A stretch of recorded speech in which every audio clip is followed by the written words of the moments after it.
Olá! Que a graça e a paz do Senhor Jesus Cristo esteja com você. Espero que você esteja bem. Hoje eu vou orar com você e vou trazer o meu esposo para contar o seu testemunho de conversão. Mas antes, eu peço para que você se inscreva no canal, curta e compartilhe, ative o sininho para que o YouTube te notifique de novos vídeos. Vamos começar primeiramente com uma oração. Senhor, meu Deus e meu Pai, eu quero te agradecer pela oportunidade de estar aqui postando mais um conteúdo para o canal. Espírito Santo, que não sejam as nossas palavras do nosso coração, mas sim do coração do Senhor, para o coração daqueles que receberem. Em nome de Jesus, Espírito Santo, peço que o Senhor agora use o meu esposo para contar aquilo que fez com que ele se atraísse pela tua presença e que este momento, que essa palavra possa tocar no coração de muitos, em nome de Jesus. Amém. Amém. Oi, tudo bem? Agora você me dá licença e fica aqui do ladinho. Pra cá. Fique à vontade, Adelor. Pode contar essa história de conversão. Eu pensei que você não ia falar meu nome. Mas que coisa, hein? Ser presente para o nosso público. Muito bem, gente. Eu sou Adelor José Gonçalves dos Santos, ou Adelor Santos. Sou esposo dessa linda princesa que foi Deus que me deu. Está aqui do meu lado, em pé agora. E eu vou contar um pouquinho da minha conversão para vocês. Por que um pouquinho? Porque se eu for contar tudo, nós vamos até amanhã. Começou em 1997, mais ou menos, 98. A minha mãe, já falecida, a dona Ivanildes, carinhosamente chamada de Vó Ide pelos meus filhos, ela mal sabia assinar o nome dela, mas ela era doméstica, diarista, que Deus abençoe as diaristas desse país e do mundo inteiro. Ela espetou a mão em uma agulha quando estava tirando o lixo de uma casa e os dedos da minha mãe estavam secando, literalmente, por causa da bactéria daquela agulha. Por isso, tomem cuidado com agulhas no lixo, viu, pessoal? E aí, ela tomava medicamentos e em postos de saúde, médicos, e ela disse que tinha muita dor na mão e a dor começou para o braço. E aí ela, sem contar para nenhum dos meus irmãos, ela começou a frequentar uma igreja evangélica. E ali ela começou a ser curada. Foi a igreja? Não, foi Jesus. Glória a Deus. E ela passou a não ter mais dores, pelo menos as mãos. Aí ela começou a orar pelos filhos. Ela mal sabia assinar o nome dela.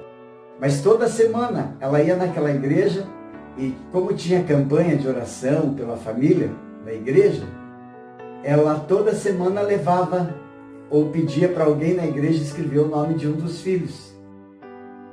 Então, a minha mãe, ela fez campanha de oração por todos os filhos. Todos. E aí, o meu irmão caçula, o Ademir, ele começou a frequentar uma pequena igreja no bairro onde eles moravam, né? Eu já não morava com eles. E algumas vezes, de tanto ele insistir, eu fui visitar a igreja. E muita gente talvez não saiba, eu sou músico, eu me apaixonei pelo louvor, né? Coisa de músico. E aí eu comecei a decorar alguns louvores, porque eu queria cantar na igreja, mas eu não era convertido. Mas eu comecei a frequentar aquela igreja, depois fui em outras igrejas, sem me converter. Fui conhecer igrejas.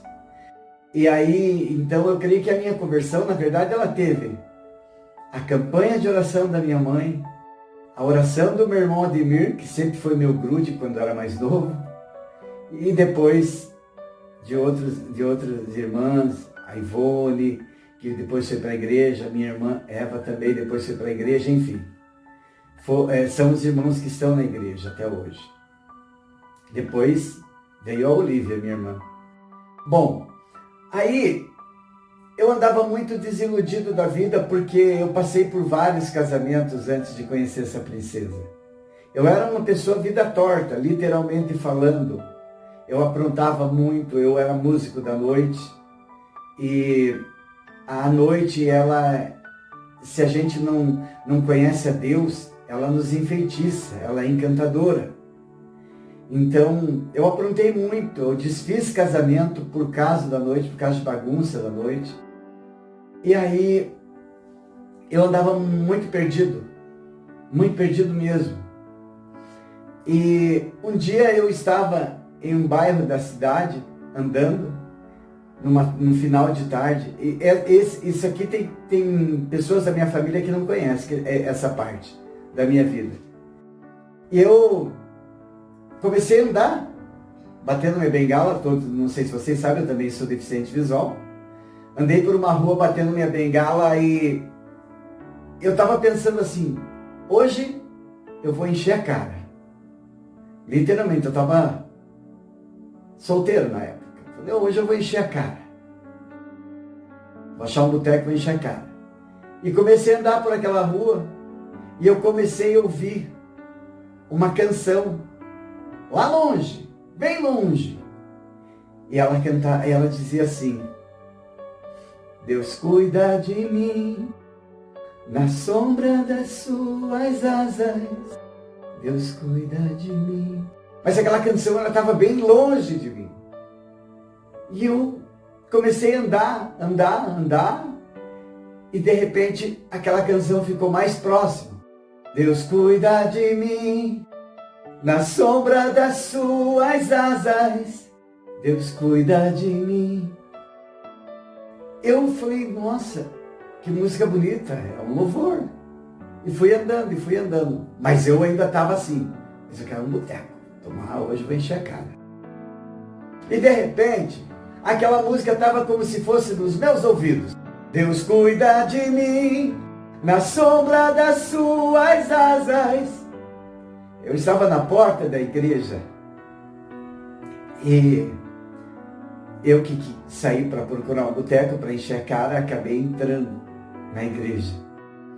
Mas, naquela época, eu era bem conhecido na noite curitibana como músico. E olha o pensamento do ignorante, que não conhece a palavra de Deus. Eu vou entrar, mas eu vou ficar bem aqui perto da porta, porque, vai que tem algum conhecido aí da noite, Vai que tem alguma mulher que eu já namorei aí, Olha o pensamento do ignorante. E eu fiquei bem pertinho da porta.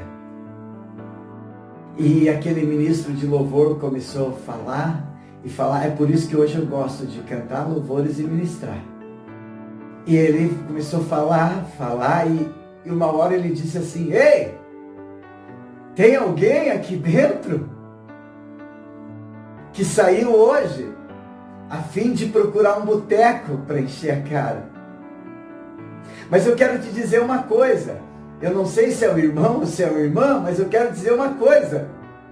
Você pode estar com vontade de encher a cara hoje, mas fique sabendo que mesmo quando você está na contramão de Deus, e se Ele tem um propósito para a sua vida, e Ele tem um propósito para todos que estão aqui nesse final de tarde, inclusive para você que está com vontade de encher a cara, Deus tem um propósito.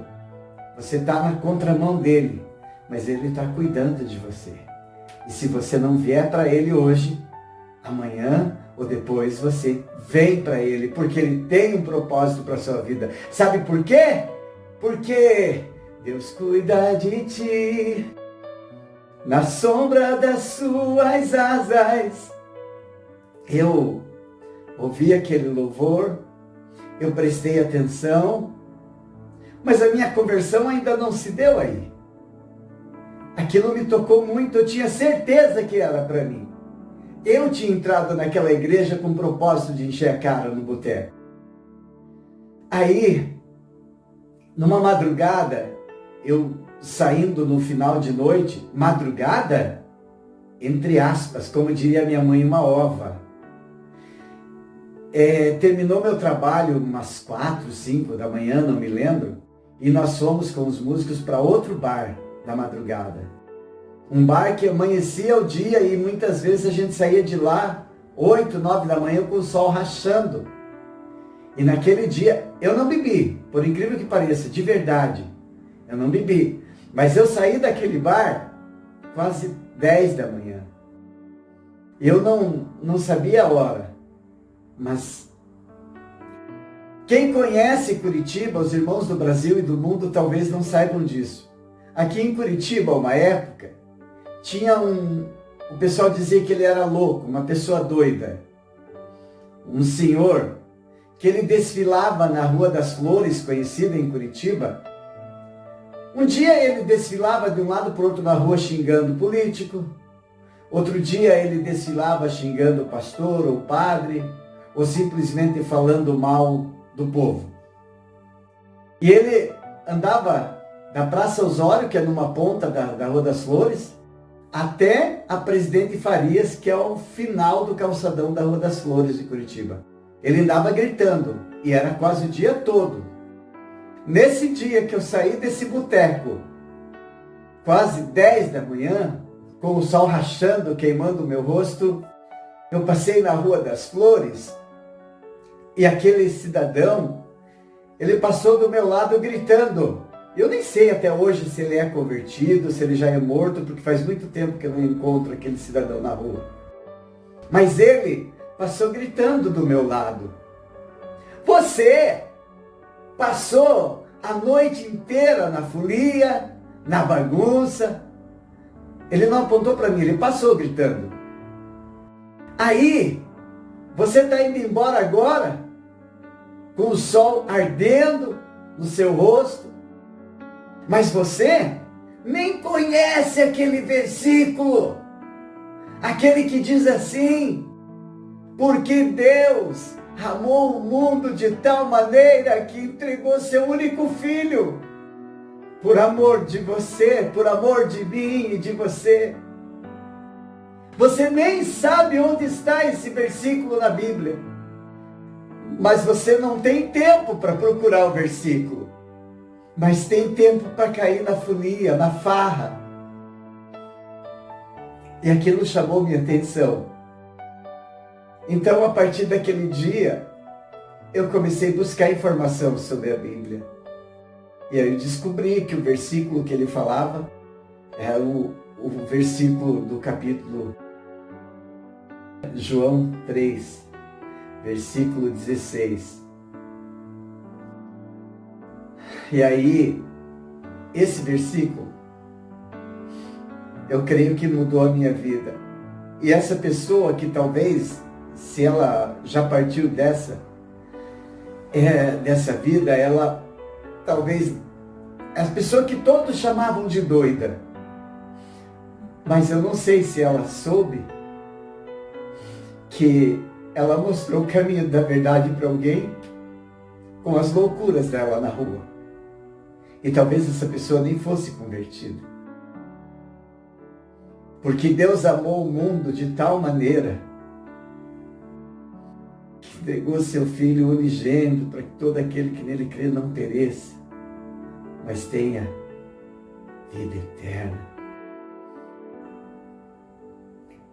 Muita gente não lê a Bíblia. Talvez você que está nos assistindo agora ou vai assistir, não lê a Bíblia. Mas você tem tempo para tanta coisa. Eu tive tempo para tantos erros da minha vida. Tantos erros, você não sabe o quanto eu errei na minha vida. E mesmo assim, o Senhor arranjou uma maneira de me mostrar o caminho da verdade. Arranjou uma maneira de dizer para mim: ei, Adelor, seu ignorante. É claro que Deus não fala assim com ninguém. Quem está falando aqui é o Adelor Santos. Adelor, eu só tinha um filho e eu dei por amor de você. E o que você está fazendo da sua vida? Eu te dei vida em abundância. O que você está fazendo dessa vida? Mas depois, mesmo eu conhecendo um pouquinho da verdade através dessa pessoa, que talvez nunca me conheceu, andando na rua, eu ainda demorei para me converter, para aceitar verdadeiramente o Senhor como o único e suficiente Senhor e Salvador da minha vida. Eu desci as águas na terceira igreja quadrangular de Curitiba, no bairro Água Verde. Eu não me lembro a data, mas foi em 2006. Olha quanto tempo se passou, desde 1997, quando a minha mãe fazia campanha de oração pelos filhos. Foram 9 anos, o Senhor lutando de todas as formas. Mas como disse aquele ministro de louvor bem lá atrás, antes da minha conversão, não importa o que você está fazendo agora, talvez você esteja pensando em trair sua esposa. Talvez você, mulher, esteja pensando em trair o seu esposo porque já foi traída. Talvez você esteja pensando em cometer um suicídio por algo que não deu certo na sua vida. Talvez você esteja pensando em roubar o seu próximo porque lhe falta algum tipo de condição, ou porque você é errado por natureza. Mas foi para os doentes que Deus entregou o único filho que tinha. Quem é são não precisa de médico. Se você está na contramão de Deus, é tempo de consertar-se com Deus. Porque mesmo quando você anda na contramão, se você entender que Deus tem um propósito para a sua vida, e Ele tem um propósito para a sua vida, mesmo na contramão, o Senhor cuida de você. Esse é um pouco do relato do meu testemunho de conversão. Eu agradeço a minha esposa pela oportunidade e que isso possa tocar o teu coração. Não porque foi o Adelor Santos que deu esse testemunho, mas porque Deus, de alguma forma, vai entrar no teu coração. Se você abrir uma brechinha no teu coração, Ele vai entrar no teu coração. Que Deus abençoe a sua vida grandemente. Que Deus esteja no controle de tudo em sua vida, hoje e sempre. Amém? Deus possa te abençoar. E não esqueça de deixar o like no canal, viu? Inscreva-se, curta, compartilhe, que Deus abençoe sua vida. Vem cá, senta, minha princesa linda. Um dia eu vou contar o testemunho, ou ela mesmo. Fique com Deus, vai lá. Obrigada, Adelor, pela sua contribuição. É uma bênção. Seu testemunho foi uma bênção de Deus. Obrigada. Que Deus continue te abençoando. E obrigada por você que ouviu esse vídeo até aqui. Que Deus te abençoe.